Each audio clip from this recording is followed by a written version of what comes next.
L'UNDD, l'Union nationale pour la démocratie et le développement de Maître Herman Yamyugo, interpelle les autorités burkinabées à agir en dehors de toute forme d'égoïsme.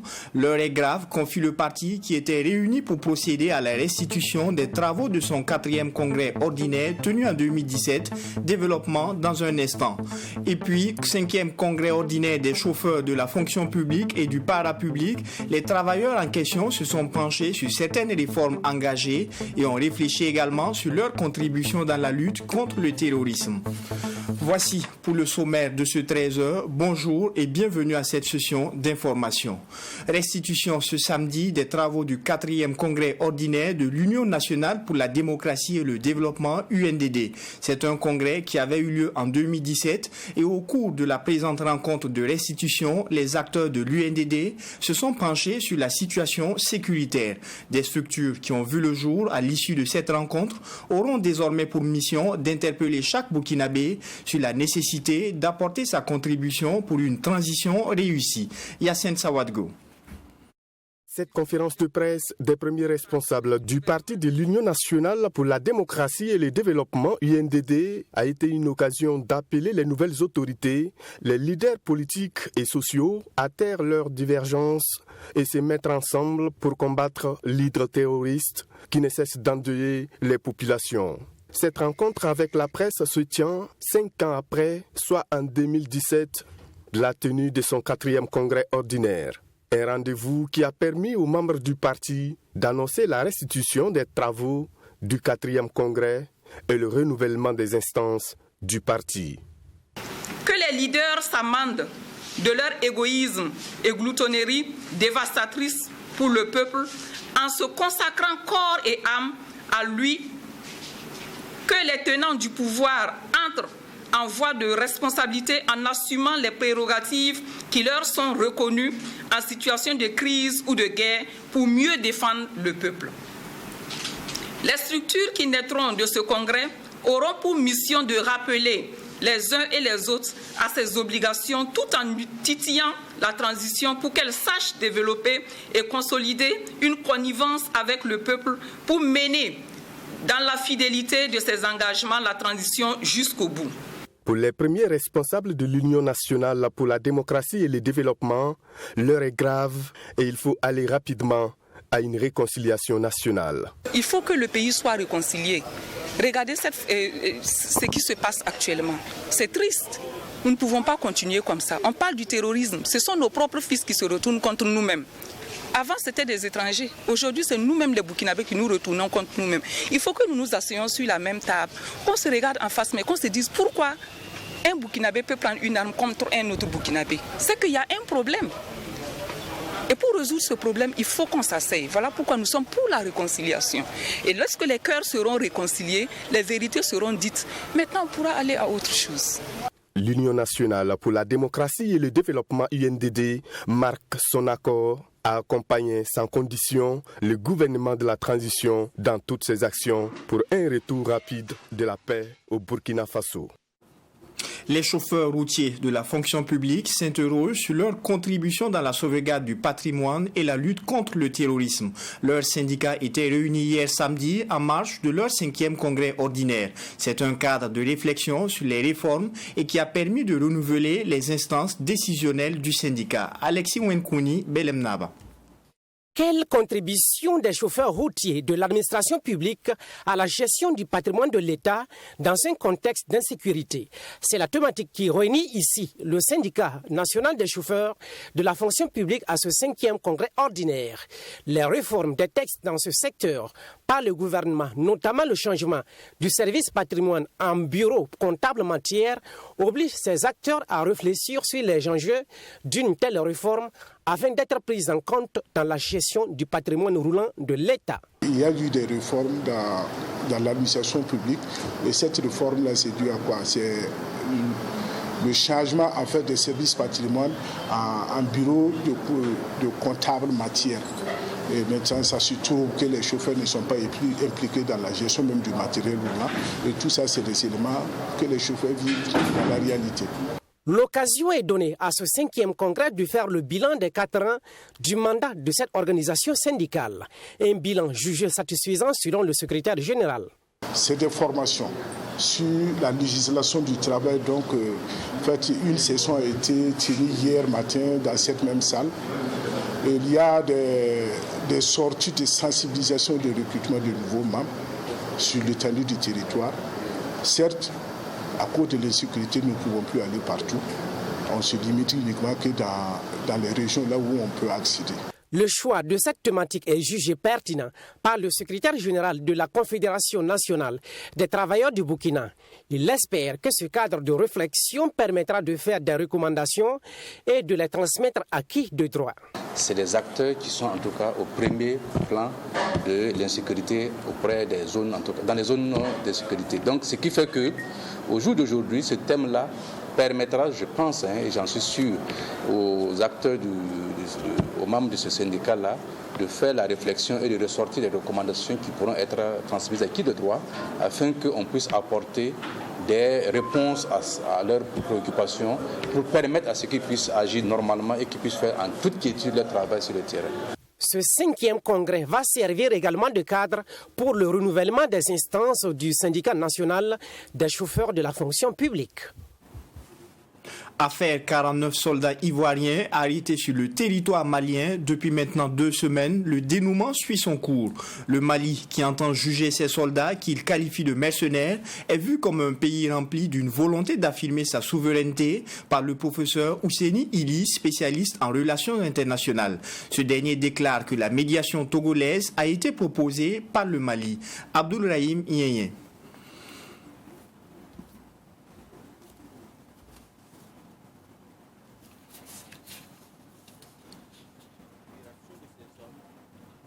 Elles sont en mission onusienne. Les autorités maliennes parlent plutôt de mercenaires. Le professeur Ousseini Ili, enseignant-chercheur et spécialiste en relations internationales, évoque des problèmes de coordination qui donnent l'occasion aux autorités maliennes de se venger de la Côte d'Ivoire qui aurait joué un rôle important dans la prise des sanctions contre le Mali par la CEDEAO. Peut-être c'est beaucoup plus un problème un malentendu administratif. Il y a eu certainement des erreurs, ou en tout cas il y a un problème, mais je ne crois pas véritablement à l'hypothèse de mercenaires parce que ça me paraît invraisemblable. Vous savez que ça c'est un secret de polichinelle, que la Côte d'Ivoire a joué un rôle dans les sanctions contre le Mali, et donc la junte n'a pas du tout apprécié cela. Et donc, cette affaire est une occasion pour elle de, en réalité, rendre plus ou moins la monnaie à la Côte d'Ivoire. Ousseini Ili dit ne pas douter de la bonne foi des autorités de la transition malienne en raison de leur volonté exprimée de voir le président togolais mener la médiation. C'est une occasion pour Faure Gnassingbé d'avoir une certaine influence dans la sous-région selon le professeur. Les informations que moi j'ai reçues, c'est plutôt Mali qui a contacté le Togo pour demander la médiation. Donc ce qui prouve déjà qu'effectivement le Mali cherche une porte de sortie. Le Togo tente de combler un vide qui a été laissé par le Burkina Faso avec le départ de Compaoré, puisque vous savez, c'est Compaoré qui jouait le rôle de médiateur dans beaucoup de crises dans la sous-région. Depuis son départ, aucun chef d'État ne s'est véritablement positionné dans ce domaine-là. Et on a l'impression effectivement que le président togolais veut occuper cette place, puisque ça permet d'avoir quand même une certaine influence, peser dans les affaires de la sous-région. Pour l'enseignant-chercheur, le problème est mal géré. La contradiction des responsables de l'ONU sur la question conforte le Mali dans sa position. Dans cette affaire, le porte-parole de la MINUSMA est sommé de quitter le Mali. Un autre front ouvert par Bamako, selon Ousseini Ili, qui soutient que cela marque la volonté d'affirmer son indépendance. Ces autorités, comme je l'ai dit, ont une volonté d'indépendance vraiment affirmée. Ça peut Ça peut être apprécié positivement comme négativement. L'essentiel finalement est que les intérêts des Maliens soient protégés, mais ce n'est pas une attitude évidente de nos jours quand vous êtes surtout un pays relativement faible, d'aller de manière frontale avec les grandes puissances. Pour le Mali, il y a une couverture qui est là, c'est la Russie, donc ça peut-être ça permet de tempérer un peu les mesures, les représailles prises du côté de la France et peut-être d'autres partenaires. Mais il est clair que l'option d'une politique d'hostilité ouverte envers l'Occident a son coût et il faut être prêt à l'assumer et à en supporter les conséquences. Donc Bamako semble être prête. Le professeur Hussein Ili dit être convaincu que l'affaire 49 soldats pourrait être réglée diplomatiquement. Ni la Côte d'Ivoire ni le Mali n'a intérêt à ce que cette affaire dégénère au regard de la proximité et la fraternité entre les deux peuples, explique le professeur Hussein Ili.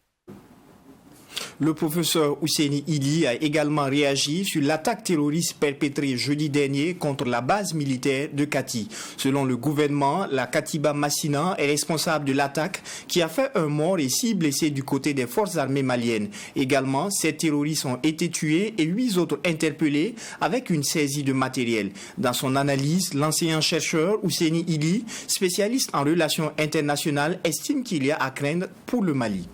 Bien sûr que ça doit faire craindre, puisque non seulement c'est à 15 km de Bamako, mais également c'est le QG de la junte malienne. Donc ça doit être un endroit très bien surveillé, très bien gardé. Et si des terroristes osent venir s'attaquer à cet endroit-là, ça montre qu'il y a un problème. Donc c'est quelque chose certainement qu'il faut prendre très au sérieux, si véritablement c'est une attaque terroriste, parce que pour l'instant, c'est l'information qu'on a, l'information du côté du gouvernement malien. Si c'est une attaque terroriste, ça montre qu'il y a un vrai problème que des terroristes puissent arriver jusqu'à ce niveau et commettre des attentats, même si finalement ils ont été maîtrisés. Ça montre quand même qu'il y a un problème.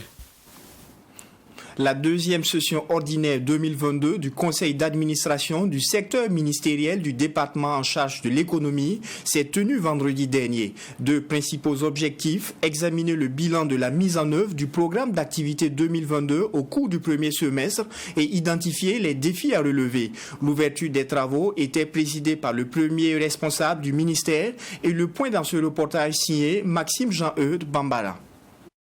Examiner le bilan de la mise en œuvre du programme d'activité 2022 au cours du premier semestre, c'est l'objectif principal qui a réuni ces acteurs du ministère en charge des Finances. Le rapport soumis à leur appréciation indique qu'au 30 juin 2022, le ministère de l'Économie et des Finances et de la Prospective a enregistré plusieurs acquis, notamment la construction de 153 infrastructures constituées de boutiques de rue, de magasins de stockage dans la région des Cascades. Comme nous le savons tous, les 6 premiers mois de l'année 2022 ont traversé une situation sécuritaire difficile qui a impacté négativement le déroulement des activités, mais les résultats obtenus sont encourageants. En matière de mobilisation des ressources, par exemple, nous avons enregistré un taux de recouvrement de 110, près de 111%. Donc c'est au total 1111 milliards de francs CFA qui ont été mobilisés. Et par rapport à la mobilisation des ressources sur la même période en 2021, nous enregistrons une hausse de 169 milliards de francs CFA. Dr Seglaro Abel Somé a félicité l'ensemble du personnel pour les résultats obtenus. Il les a par ailleurs invités à consolider les acquis et relever les défis persistants. Des défis qui vont permettre sans doute d'atteindre les objectifs assignés au ministère, notamment la rationalisation des dépenses et la transparence dans la reddition des comptes. Pour le reste de l'année, les efforts de mobilisation des ressources vont se poursuivre. Également la mise en œuvre des différentes activités du PTA, notamment la poursuite des travaux de l'évaluation nationale, la prospective Burkina Post 2025. Cette deuxième session ordinaire du CACEM du ministère en charge de l'économie s'est tenue sous le thème « Rôle du ministère de l'économie, des finances et de la prospective dans la mise en œuvre du plan d'action de la transition ». Direction Bobo-Dioulasso à présent, où vendredi dernier, le CCVA, le Centre de contrôle de véhicules automobiles, a procédé à l'inauguration d'un hall pour motocycles.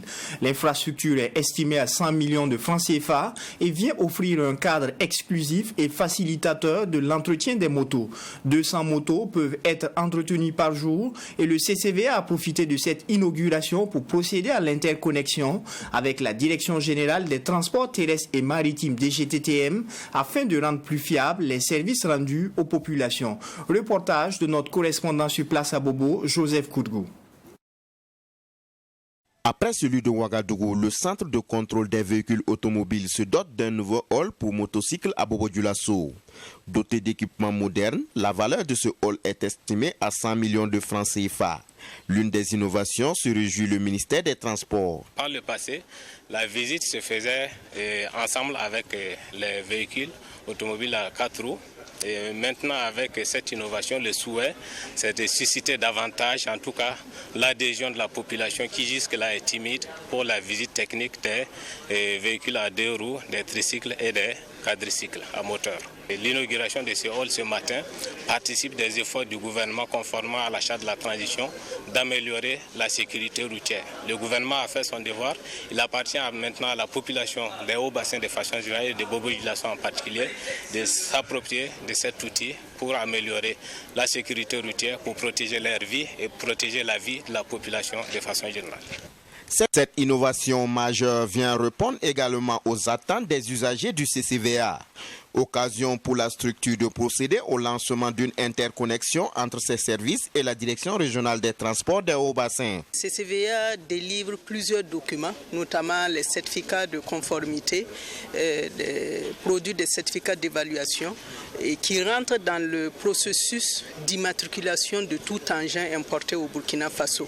Et dès que le CCVA délivre ces documents, la Direction générale des transports au niveau de Ouagadougou et à travers l'ensemble de ces directions régionales se charge d'utiliser ce document pour s'assurer de la conformité, des caractéristiques même de l'engin importé, et sur cette base procède maintenant à l'immatriculation.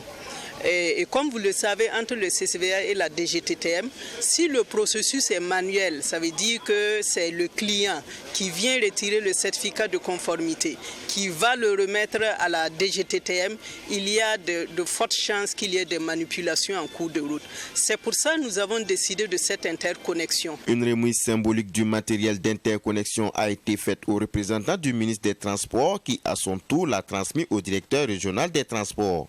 Une cérémonie terminée par une séance de plantation d'arbres au sein du CCVA. Un problème de santé dangereux, voire mortel pour les femmes, la grossesse extra-utérine. Elle est à l'origine de 10 et 15% des interventions dans les hôpitaux selon le docteur Aboubakar Touré. Il est gynécologue obstétricien à l'hôpital Yalgado Ouedraogo. Dans l'interview qu'il nous a accordée, il définit la maladie à travers ses causes et manifestations. Des réponses sont également apportées dans ce reportage de Maxime Jean-Eudes Bambara sur le traitement de ces grossesses extra-utérines. Définie comme une grossesse qui s'implante et se développe en dehors de l'utérus, la grossesse extra-utérine, encore appelée grossesse ectopique, est le plus souvent localisée dans la trompe. Cette grossesse ne se déroule donc pas dans la cavité utérine comme elle le devrait. Pour Dr Aboubakar Touré, gynécologue obstétricien à l'hôpital Yalgado Ouedraogo, c'est la pathologie la plus compliquée pour les gynécologues obstétriciens, en ce que son diagnostic est très difficile. Elle se manifeste sous plusieurs formes, notamment par un retard de règles, par des douleurs dans le bas-ventre ou par un saignement vaginal. Cette pathologie se révèle un véritable danger pour la future maman. Dans la grossesse extra-utérine, ce qui est sûr, à 100%, le fœtus, lui, il est sacrifié, il est mort. Maintenant, il reste à sauver la mère. Et ça représente un véritable danger chez la mère. Si on ne la traite pas, sa vie est en danger. Les médecins disent que son pronostic vital est en jeu.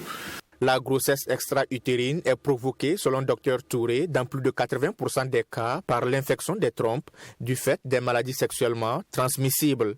Si je vous dis qu'il n'y a aucune précaution au moment de la grossesse, ça c'est vrai. Mais avant la grossesse, la seule précaution que nous demandons aux femmes, c'est d'éviter l'infection.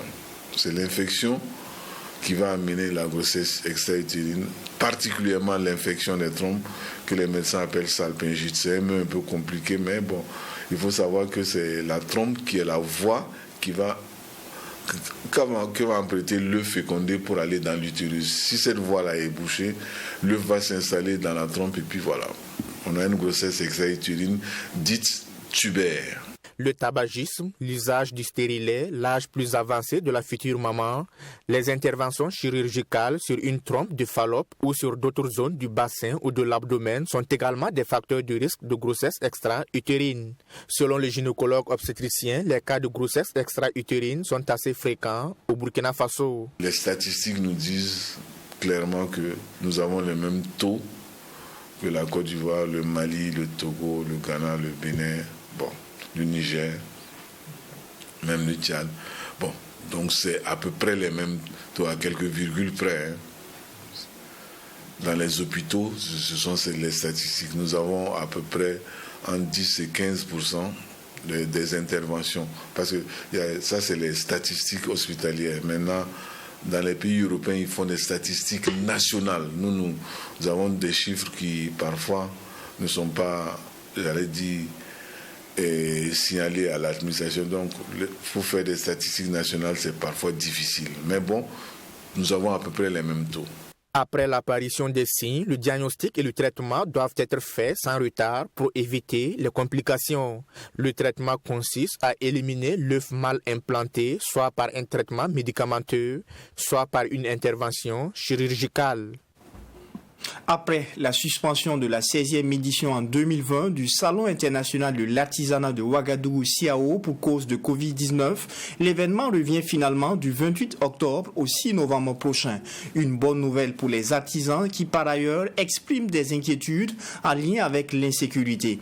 Ils demandent alors une attention particulière sur la question afin de permettre une réussite du CIAO 2022. Mamidriana Kamabou pour le reportage. Le Salon international de l'artisanat de Ouagadougou se tiendra cette année du 28 octobre au 6 novembre prochain. Une biennale qui a connu un coup d'arrêt depuis 2018 à cause de la crise sanitaire. Cette reprise est perçue comme une bouée de sauvetage pour le secteur du tourisme et de l'artisanat qui subit de plein fouet la double crise que connaît le Burkina Faso, à savoir le Covid-19 et la question sécuritaire. On a tellement d'inquiétudes au niveau de la sécurité. Sinon, jusqu'à présent, il y a toujours le terrorisme qui prend l'ampleur. Avec les étrangers, ils ne vont pas venir, c'est pas sûr. Au niveau du terrorisme, il y a certains villages, même au niveau de ces villages-là, on enlève les gens. Donc, c'est-à-dire que la sécurité n'est toujours pas bonne. Voilà, la sécurité n'est toujours pas bonne. Donc il faut forcément qu'on regarde au niveau de la sécurité. Si à la sécurité, j'espère que tout ça irait, mais si c'est un peu bizarre, les gens auront peur et puis certains ne veulent pas participer. Mais si à la sécurité, j'espère que ça va aller, j'espère que ça va aller aussi pour la sécurité. En plus de l'organisation biennale de l'artisanat africain, le CIAO encourage et facilite la tenue de manifestations artistiques, culturelles et commerciales sur son site. Un lieu également de rencontres, d'échanges pour tous les professionnels de l'art africain. Pour que toutes ces activités aient donc lieu dans de meilleures conditions, ces artisans demandent aux autorités de mettre l'accent sur la question sécuritaire. Même si les exposants viennent et puis il y a toujours des problèmes au sein de nos frontières et nos pays voisins, ça fait que il peut y avoir moins des exposants parce qu'il y a le risque qui est là. Mais si vraiment au niveau de l'insécurité, s'il y aura la sécurité plein au niveau du CIAO, j'espère que les visiteurs viendront, les expositeurs aussi pourront venir pour exposer leurs produits. Si vraiment le pays est en paix, Bon, moi je pense que les gens aussi, les visiteurs aussi, ils viennent sans crainte quoi. Voilà. Donc un peu de tout ça là qui fait que vraiment nous vraiment on est dans des difficultés. Les acheteurs puissent venir, c'est ça notre choix. Puisque vu avec la sécurisation sécuritaire, et je pense que les acheteurs aussi auront des doutes à venir au Burkina Faso. Voilà, donc d'ici là, on va prier le bon Dieu, voilà, trouver la paix et prier le bon Dieu que les acheteurs aussi puissent venir. Renouer avec ce rendez-vous d'envergure internationale, c'est bien, mais il faut, selon certains artisans, que le comité d'organisation tienne compte de la conjoncture économique et revoir les prix des stands à la baisse. Au niveau des prix des stands, si vraiment eux, ils pouvaient diminuer un peu le prix pour les stands, parce que minimum, il y a des stands de 350 000 à 1 500 000. Bon, donc ça fait que si le prix des stands est un peu élevé et le coût de production des produits est moins, c'est risquant pour les exposants parce qu'on ne peut pas payer cher les stands et pouvoir exposer et pouvoir s'en sortir sur les produits.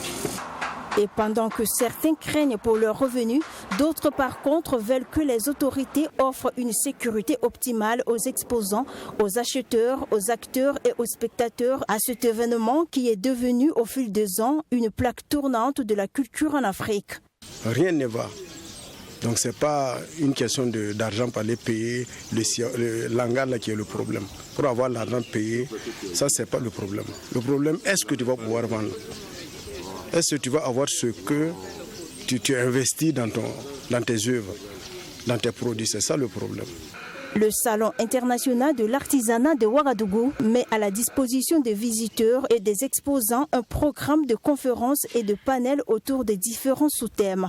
Pour l'édition 2022, le thème retenu est artisans africains, levier de développement et facteur de résilience des populations.